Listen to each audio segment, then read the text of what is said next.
سلام زخبركم تخاتلتي مدب سبورت وتسيت شاوعي مدرخ تور دي فرانس كلتشحن 26 كمون تنتناوي تحزونا حزنا لكم قريبنا لنا سناي مكتتال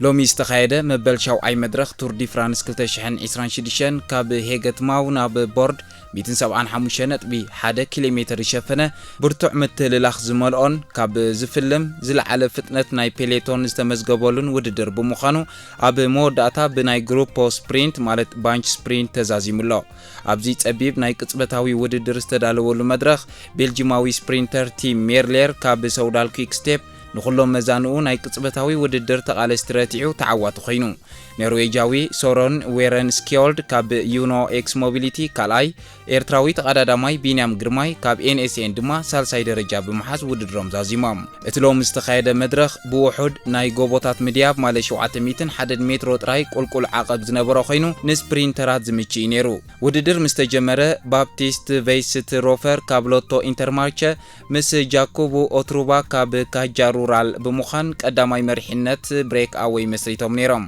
ነቲ ኣብ ላንዲራስ ዝነበረ ማእከላይ ስፕሪንት ባፕቲስት ቬይስት ሮፈር ቀዳማይ ኮይኑ ብምሕላፍ 25 ነጥቢ ክወስድ እንከሎ ኦትሩባ ካልኣይ ሒዙ ካብታ ድሒራ ንኹሎም ተቀዳደምቲ ጠርኒፋት ስዕብ ዝነበረት ዓባይ ፔሌቶን ድማ ማዲስ ፔደርሰን ሳልሳይ ኮይኑ 16 ነጥቢ ቢንያም ግርማይ ድማ ራብዓይ ደረጃ ብምሓዝ 14 ነጥቢ ክወስዱ ኺሎም ኣብ መበል ራብዓይ ደረጃ ዓቐብ ብግወይ 1.41 ኪሎሜተርን 4.3 ሚእታዊ ጥራይ ምንቅዕራር ዝነበራ ናይ ዓቐብ ነጥቢ እውን ባፕቲስት ቬይስት ሮፈር ቀዳማይ ኮይኑ ክሓልፍ ክኢሉ ይኹን እምበር እቲ بغانتاتات البيسين NSN كمون سودال كويك ستيب زمراح زنبر بيليتون نتوم هاديموم زوعلو خلت تقادمتي وددر كزازم كاب مودات 18 كيلومتر كترفو خلو كاب غانتا يونو اكس موبيليتي زخونه اندرس سكارسيتن يوناس ابراهامسنن فتنه متقعت كوانت غبرو عباي بيليتون جن عدل كهابت اب مبل 11 كيلومتر نيوناس ابراهامسن بمحاز حنت غجلك ايرتا اب مودات 2.6 كيلومتر كترفو خلو غانتا البيسين بحموشته تقادمتي نمرحنت بمحاز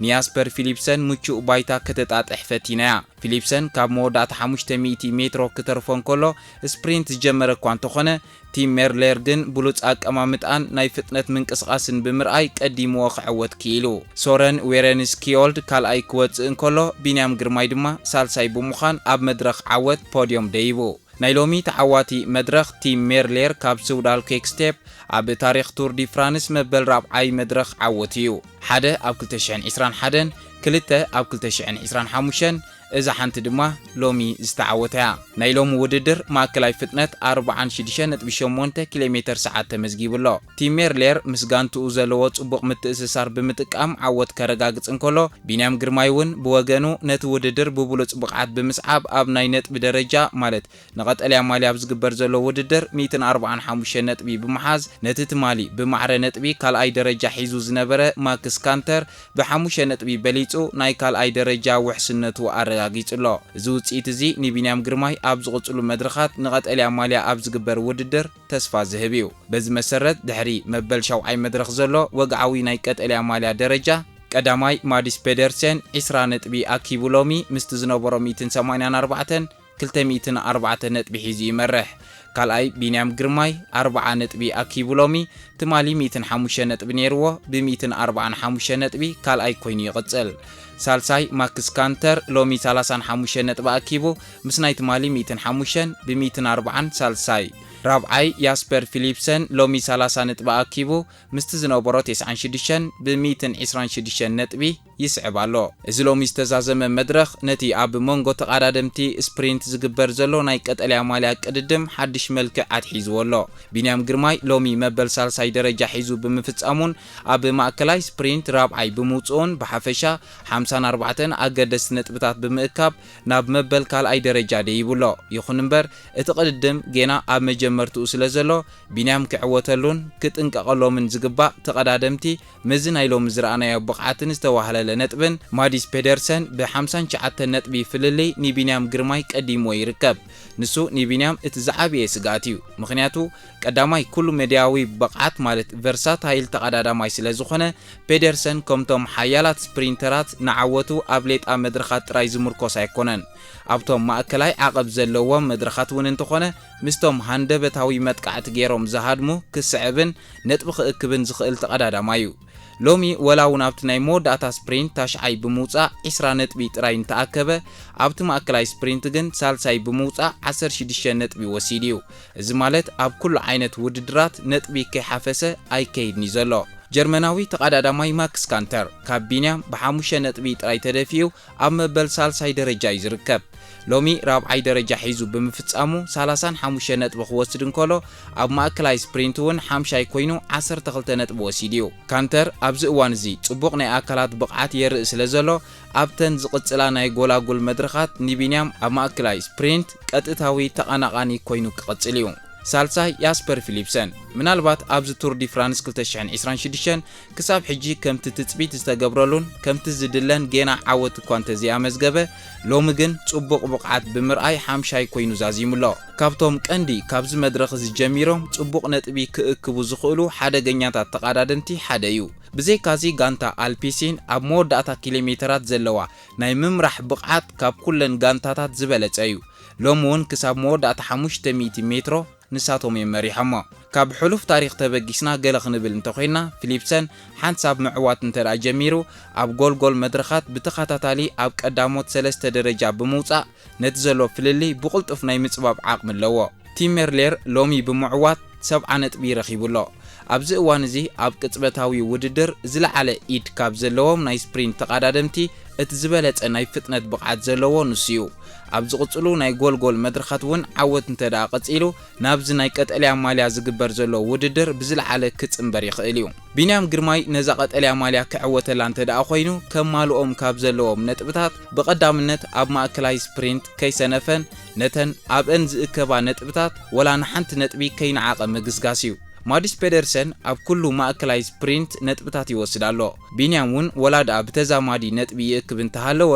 ካብቲ ክሳብ ሕጂ ዘለዎ ብዝለዓለ ክቕጽል ይግባእ ሎሚ ቢንያም ራብዓይ ማለት 14 ነጥቢ ፔደርሰን ድማ ሳልሳይ ማለት 16 ነጥቢ ክወጹ ከለው እቲ ፍልሊ ዓብይ ኣይነበረን ካልእ ነቶም ማእከላይ ዓቐብ ዘለዎም መድረኻት ማለት ሂሊ ስቴጅስ ምጥቃም እዩ እቲ ንቢንያም ካብ ሜርሌርን ፊሊፕሰንን ዝፈልዮ ዓብይ ብልጫ ንስዩ ኣብቶም ካልኦት ስፕሪንተራት ክሰግርዎም ዘይክእሉ ዓቐበታትን ተረርቲ መድረኻትን ቢንያም ክስዕብን ፔሌቶን ክትበታተን እንከላ ድማ ቀዳማይ ኮይኑ ነጥብታት ክሓፍስ ይኽእል እዩ ብዘይካዚ ሓገዝ ጋንታ ኤንኤስኤን ካብቲ ክሳብ ሕጂ ንቢንያም ኣስጋኢ ኩነታት ክሕልፍ ገይርዎ ዘሎ ጉዳይ እዩ ሎሚ ወላኳ ክሳብ መወዳእታ ክትቅጽሎ ኣይትኽኣል ኣብ መወዳእታ 5 ኪሎሜትር ክተርፎም ከሎ ግን ጋንታ ኤንኤስኤን ብ4 ተቐዳደምቲ ንቢንያም ክትሕግዞ ፈቲና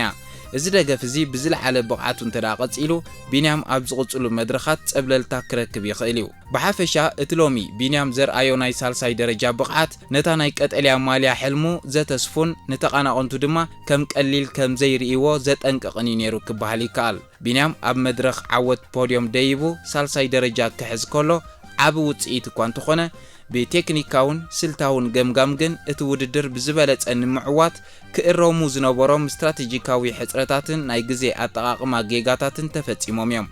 ሎሚ ኣብ መበል ሻውዓይ መድረኽ ቢንያም ግርማይን ጋንትኡ ኤንኤስኤን ዝፈጸምዎ ጉድለታት እቲ ዝዓበየን ጎሊሑን ዝተረኣየ ስልታዊ ጌጋ ኣብ ናይ መወዳእታ ኪሎሜትራት ዝተረኣየ ናይ ጋንታ ኤንኤስኤን ምንቅስቓስ እዩ ካብ መወዳእታ 5.8 ኪሎሜትር ክተርፎን ከሎ ጋንታ ኤንኤስኤን ብ4 ተቐዳደምቲ ኣቢላ ንመሪሕነት ፔሌቶን ሒዛቶ እያ እዚ ግዜ እዚ ንስፕሪንት ዝዳለው ዘለዉ ሓገዝቲ ተቐዳደምቲ ማለት ሊድ ኣውት ራይደርስ ሓይሎም ኣዝዩ ኣቐዲሙ ከም ዝውዳእ ዝገብር እዩ ኣቐዲሞም ሓይሎም ብምብኻኖም ኣብቲ ኣዝዩ ወሳኒ ዝነበረ ናይ መወዳእታ 2.6 ኪሎሜትር ጋንታ አልፒሲን ብ5 ተቐዳደምቲ ኣቢላ ነቲ መሪሕነት ብቐሊሉ ክትምንዝዖ ክኢላ እያ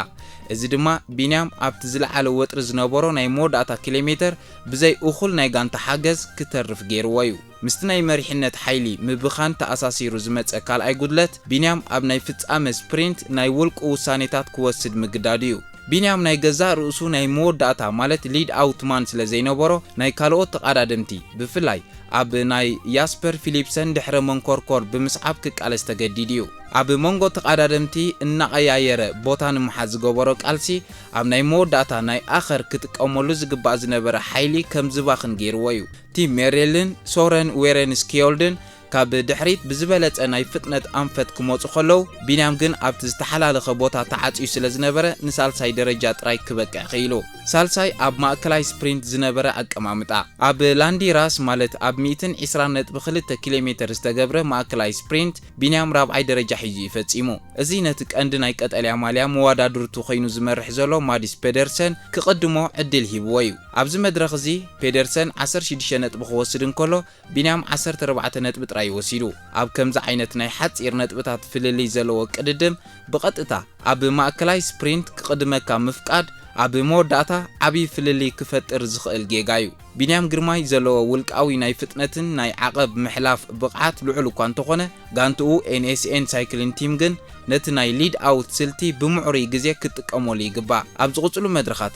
ጋንትኡ ሓይላ ዓቂባ ክሳብ መወዳእታ 1.5 ኪሎሜትር ወይ 1 ኪሎሜትር ክተርፎ ከሎ መሪሕነት ኣትሒዛ ቢንያም ካብ ሳልሳይ ደረጃ ናብ ቀዳማይ ደረጃ ብምድያብ ንመድረኽ ዓወት ክጭብጥ ዘለዎ ዕድል ዝሰፍሐ እዩ መበል ሻውዓይ መድረኽ ቱር ዲ ፍራንስ 2026 ብሰንክቲ ጎልጎል ቅርጽ መሬት ምዃኑ ማለት 701 ሜትሮ ጥራይ ቁልቁል ዓቐብ ዝነበሮ ብምዃኑ ንተቃዳድምቲ ናይ ሓፈሻዊ ደረጃ ማለት ናይ ጂሲ ተቃዳድምቲ ከም ታዴ ፖጋቻ ዮናስ ቬንገጋርድ ናይ ምስግጋርን ሓይሊ ምዕቃብን መድረኽ ነይሩ ድሕርቲ ኣብ መበል ሻድሻይ መድረኽ ዝነበረ ኣብ ጎቦታት ምሕኳር ዝጠፈ ጸዓት ናይ ሎም መድረኽ ንኽልቲኦም መራሕቲ ዘለዎ ትርጉም ታዴ ፖጋቻ ትማሊ ኣብ መበል ሻድሻይ መድረኽ ብሉጽ ዓወት ብምምዝጋብ ንቐንዲ ተቃናቃኒኡ ዝኾነ ዮናስ ቬንገጋርድ ብ2 ደቂቕን 38 ካልኢትን ቀዲሙ ቢጫ ማልያ ማለት ናይ ሓፈሻዊ ደረጃ መሪሕነት ከም ዝጭብጥ ገይሩ እዩ ንፖጋቻ ሎሚ ወልሓደ ናይ ግዜ ፍልልይ ከይፈጠረ ንነብሱ ካብ ከጋጥም ዝኽእል ዝነበረ ሓደጋታት ብምዕቃብ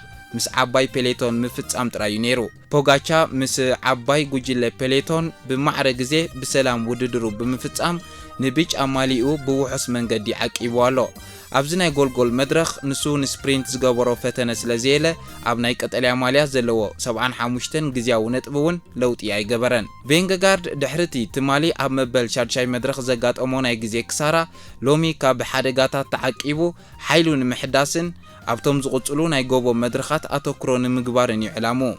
ኣብዚ ናይ ጎልጎል መድረኽ ብፍላይ ንፋስ ወሳኒ ረቋሒ ክኸውን ይኽእል እዩ ይኹን እምበር ናይ ሎሚ ናይ ንፋስ ፍጥነት ኣዝዩ ትሑት ማለት 3 ኪሎሜትር ኣብ ሰዓት ስለ ዝነበረ ኣብ ፔሌቶን ክሳራ ከስዕብ ዝኽእል ምፍልላይ ኣይተፈጥረን እዚ ድማ ንቬንገጋርድ ምስ ጋንትኡ ኮይኑ ብዘይ ስክፍታ ክጓዓዝ ረዲእዎ እዩ ንሱ እውን ከም ፖጋቻ ምስ ዓባይ ፔሌቶን ብማዕረ ግዜ ውድድሩ ዛዚሙሎ ኣብ ከምዚ ዝበለ ንናይ ሹካ ዝምችእ ሌጣ መድረኻት ንተወዳደርቲ ሓፈሻዊ ደረጃ ማለት ጂሲ ኮንተንደርስ እቲ ዝዓበየ ስጋኣት ናይ መወዳእታ 3 ኪሎሜትር ወጥሪ እዩ ኣብዚ እዋን እዚ ኩለን ጋንታታት ነናተን ስፕሪንተር ቦታ ንምሓዝ ስለ ዝጋደላ ዓበይቲ ናይ ምውዳቕ ሓደጋታት የጋጥም እዩ ክልቲኦም ተቃዳድምቲ ማለት ፖጋቻን ቬንገጋርድን ምስ ጋንታታቶም ብምዃን ኣብ ቅድሚት ፔሌቶን ብምዃን ካብ ዝኾነ ሓደጋ ተዓቂቦም ብሰላም ክዛዝሙ ምኽኣሎም ሓደ ዓቢ ስልታዊ ዓወት ተባሂሉ ይኽግለጽ ዝከኣል ድሕሪ እዚ መድረኽ እዚ እቲ ኣብ መንጎኦም ዘሎ ናይ ግዜ ፍልልይ ብዘይ ዝኾነ ይኹን ለውጢ ከም ዝቕጽል ገይርዎ ኣሎ እዚ ድማ ነቲ ኣብ ቅድሚኦም ዘሎ ናይ ጎቦታት ቅልስ ብዕቱብ ክዳለውሉ ዕድል ዝህብ እዩ መበል ሻውዓይ መድረኽ ቱር ዲ ፍራንስ 2026 ንስፕሪንተራት ጥራይ ዝምችእ እኳ እንተመሰለ ብስልታውን ቴክኒካውን ትዕዝብቲ ግን ብዙሓት ዘይተጸበናዮም ኣገረምቲ ፍጻሜታትን ውጽኢታትን ዝተረኣየሉ መድረኽ እዩ ክበሃል ይከኣል ሓደ ካብቶም ናይዚ መድረኽ እዚ ዓብይ ዘይትጽቢታዊ ትዕዝብትና ኖርዌጃዊ ተቃዳዳማይ ሶረን ዌረንስኪዮልድ ካብ ዩኖ ኤክስ ሞቢሊቲ መበል ካልኣይ ደረጃ ሒዙ ምፍጻም እዩ ዌረንስኪዮልድ ብባህሪኡ ናይ ግዜ ማለት ታይም ትሪያል ስፔሻሊስት ከምኡውን ናይ ሓደ መዓልቲ ክላሲክ ውድድራት ጽቡቕ ዓቕሚ ዘለዎ ተቃዳዳማይ እምበር ኣብ ከምዚ ዝበለ ሙሉእ ብምሉእ ጎልጎልን ኣዝዩ ቁልጡፍን ናይ ጉጅለ ስፕሪንት ምስ ቀዳሞት ኮይኖም ዝወፁ ሱሙያት ዓይነት ስፕሪንተራት ኣይኮነን ኣብቲ ናይ ምድላው ግምት ማለት ፋቮራይትስ ራይደር ኦፍ ዘ ዴይ እውን 109 ነጥቢ ጥራዩ ነይርዎ ንሱ ንከም በዓል ያስፐር ፊሊፕሰን ቢንያም ግርማይ ማዲስ ፔደርሰን ካልኦት ዓበይቲ ሓያላት ስፕሪንተራትን ኣብ መዛዘሚ መድረኽ ቀዲሙ ካልኣይ ምውፅኡ ኣብዚ ቱር ዲ ፍራንስ ንሱ እውን ሓደ ካብቶም ሓደገኛታት ስፕሪንተራት ክኸውን ከም ዝኽእል ዘመስከረ ዘይተጸበናዮ ፍጻሜ እዩ ካልኣይ ፊሊፕሰን ኣብዚ መድረኽ እዚ እቲ ቀዳማይ ተዓዋቲ ክኸውን ልዑል ግምት ዝተዋህቦ ተቐዳዳማይ ነይሩ ጋንትኡ አልፒሲን ካብ መወዳእታ 2.6 ኪሎሜትር ጀሚራ ብ5 ተቐዳደምቲ ኣቢላ ካብ ናይ ካልኦት ጋንታታት ኣዝዩ ብሉጽ ናይ ምውጻእ ማለት ሊድ ኣውት መስመር ኣዳልያትሉ ነይራ ፊሊፕሰን እውን ካብ መወዳእታ 500 ሜትሮ ክተርፍ ከሎ ስፕሪንት ዝጀመረ ቀዳማይ ተቐዳዳማይ ነይሩ ፊሊፕሰን ካብ መወዳእታ 500 ሜትሮ ስፕሪንት ክጅምር እንከሎ ኣዝዩ ኣቐዲሙ እዩ ኣብ ከምዚ ዝበለ ፈታኒ መድረኽ ኩሎም ሓያላት ስፕሪንተራት ዘለውዎ ካብ 500 ሜትሮ ጀሚርካ ፍጥነትካ ዓቂብካ ምቕጻል ኣዝዩ ኣጸጋም ስለ ዝኾነ ኣብ መወዳእታ 100 ሜትሮ ሓይሉ ብምጽንቃቕ 5ይ ደረጃ ሒዙ ክዛዝም ተገዲዱ እዚ ንዕዑን ንጋንትኡን ዓቢ ናይ ስትራቴጂ ውድቀት ተባሂሉ ክግለጽ ይከኣል ካልእ ኣብ ከም ዝበለ መድረኻት ጋንታታት ስፕሪንት ንፔሌቶን ተቋጻጺረን ናይ መወዳእታ ስፕሪንት ጥራየን ጽበያ ሎሚ ግን ዘይተለምደ ናይ ምዝራግ ስልቲ ተዓዚብና ኣብ መወዳእታ 23 ኪሎሜትር ክተርፎን ከሎ ኣንደርስ ስካርሰትን ዮናስ አብርሃምሰንን ካብ ጋንታ ዩኖ ኤክስ ሞቢሊቲ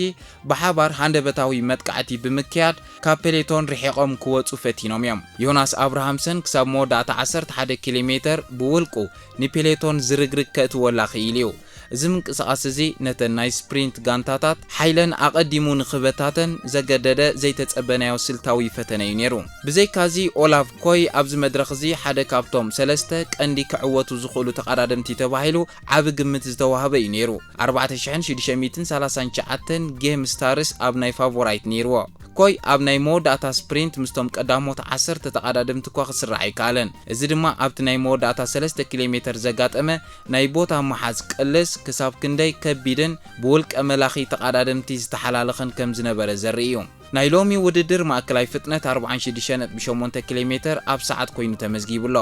እዚ ፍጥነት እዚ ንኸምዚ ዓይነት መድረኽ እውን ኣዝዩ ዝለዓለ እዩ እዚ ዘርእየና ተቐዳደምቲ ሎሚ ሙሉእ መዓልቲ ብዝለዓለ ወጥሪ ክጓዓዙ ከም ዝወዓሉ እዩ ካልእ ናይ ቶርስቴይ ትሬን ኣብዚ መድረኽ ዘይምንባር እዩ ካብ ጋንታ ዩኖ ኤክስ ሞቢሊቲ ዝኾነ ቶርስቴይን ትሬን ሎሚ ውድድር ከይጀመረ ተሰናቢት እዩ ጋንታ ዩኖ ኤክስ ሓደ ኣገዳሲ ተቐዳዳማይ እኳ እንተኸሰረት ብዌረንስ ኪዮልድ ከምኡውን ብአብርሃምሰን ኣቢላ ግን ዘይተጸበናዮ ብሉጽ ተራ ክትጻወት ክኢላላ እዚ መበል ሻውዓይ መድረኽ ቀሊል ውድድር ዝበሃል ነገር ኣብ ቱር ዲ ፍራንስ ከምዚ የለ ዘመስከረ እዩ ነይሩ እተን ዓበይቲ ጋንታታት ከም አልፒሲን ስልታዊ ጌጋታት ክሰርሓ ከለዋ እቶም ትሑት ግምት ዝተዋህቦም ተቐዳደምቲ ከም ዌረንስ ኪዮልድ ነቲ ዕድል ተጠቒሞም ድሙቕ ውጽኢት ከም ዘመዝግቡ ዘርኣየ ፍሉይ መድረኽ ኮይኑ ሓሊፉሎ ዝኸበርኩም ሰማዕትና ናይ ሎሚ ትሕዞና ኣብዚ ንፍጽም ስለምክትታልኩም ነመስገን ነዚ ቪድዮ እዚ ላይክ ሼር ብምግባር ኣይትረስዑ ሰሰናዩ ኣብ ናይ ጽባሕ ሻምናይ መድረኽ ከም ናይ ሎሚ ንቢንያም ግርማይ ክትጥዕም እትኽእል ወይ እትምችእ መድረኽ ውጽኢትን ትንተናዊ ትሕዝቶን ሒዝና ክንምለስ ኢና ክሳብ ሽዑ ሰሰናዩ ሲነማ ሰመሬ ካቢዚ ሓይልና ደደበ ፍልጠት ሓጎስ ደስታ ሰሓቕ ስኒት ሩፍታ መኽሰብና ሃረ ሲነማ ሰመሬ